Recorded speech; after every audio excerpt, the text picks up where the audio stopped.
ഏയ് ഇടത്തേക്കല്ല കേട്ടോ, വലത്തേക്കാ. City centre അല്ലേ? ഇങ്ങോട്ടാ?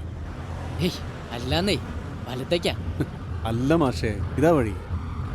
ഏയ് വലത്തേക്ക് തിരിക്കുക. ഇത് തന്നെയാണ് വഴി. എനിക്കറിയില്ലേ.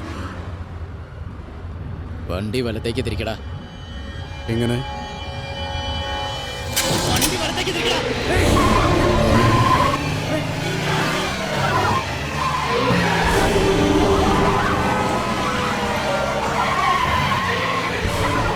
നേരെ നോക്കി ഓടിക്കടാ. ഇതൊരു വലിച്ച നിന്റെ ഹാർഡ് ഡിസ്ക് അടിച്ചു പോകും. ഇതിന് ഞാൻ പറയുമ്പോഴേ നിൽക്കും ഈ ഓട്ടം. എന്താ നിങ്ങൾക്ക് വേണ്ടത്? എനിക്ക് കിട്ടേണ്ടത് കിട്ടിയില്ലേ എബ്രഹാമേ? അതെന്താടാ, നിന്റെ അപ്പന്റെ പേര് എബ്രഹാം തന്നെയല്ലേ?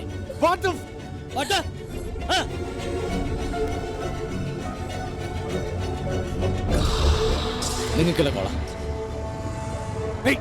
സ്മാർട്ട്നെസ് എനിക്ക് ഇഷ്ടമാണ്, പക്ഷെ അത് ഞാൻ കാണിക്കുമ്പോൾ മാത്രം.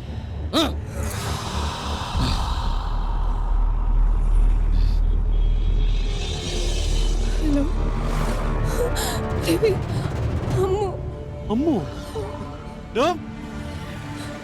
അപ്പുറത്തെ മോളും അമ്മയുടെ ശബ്ദം കേൾക്കാൻ വെയിറ്റ് ചെയ്യല്ലേ? സംസാരിക്കേ. ഹലോ മോളെ അമ്മു, അയ്യോ ഓക്കെ. ഒന്നുമില്ലടാ, ആൻറ്റി ആൻറ്റിയുടെ വീട്ടിലെത്തിട്ടോ വേഗം വരാം. ആൻറ്റി പറയുന്നതൊക്കെ കേൾക്കണേ, ഓക്കെ മോളു?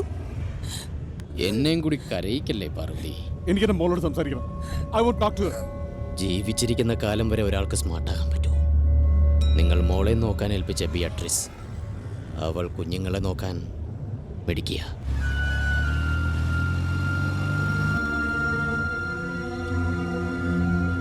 ഓക്കെ, എന്താണ് നിങ്ങളുടെ ആവശ്യം? എത്രയാണ് നിങ്ങൾക്ക് വേണ്ടത്?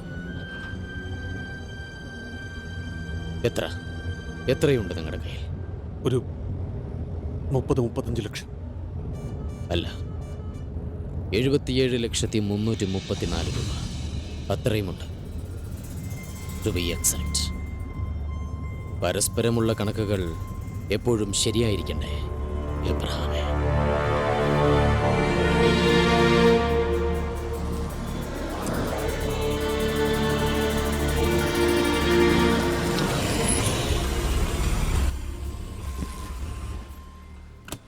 രണ്ടുപേരുടെയും മൊബൈൽ ഫോൺ.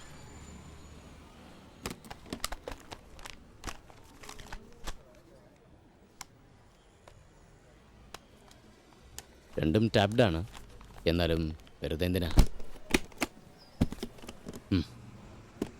പാർവതി പോയിട്ട് വാ. ഇത് ഞങ്ങളുടെ ജോയിൻ്റ് അക്കൗണ്ടാണ്. പണം വിഡ്രോ ചെയ്യണമെങ്കിൽ എൻ്റെ കൂടെ സിഗ്നേച്ചർ വേണം. ഓ, ദാറ്റ്സ് ഗ്രേറ്റ്. മാതൃകാ ദമ്പതികൾ. ആർക്കും ആരെയും വിശ്വാസമില്ലാത്ത ഈ കാലത്ത് പോലും ജോയിൻ്റ് അക്കൗണ്ട്. ഒരു കാര്യം ഓർമ്മ വേണം, അമ്മു അവിടെ നിങ്ങളെയും കാത്തിരിപ്പുണ്ട്. എൻ്റെ ഒരു ഫോൺ കോളിന് വേണ്ടി ബിയാട്രിസും.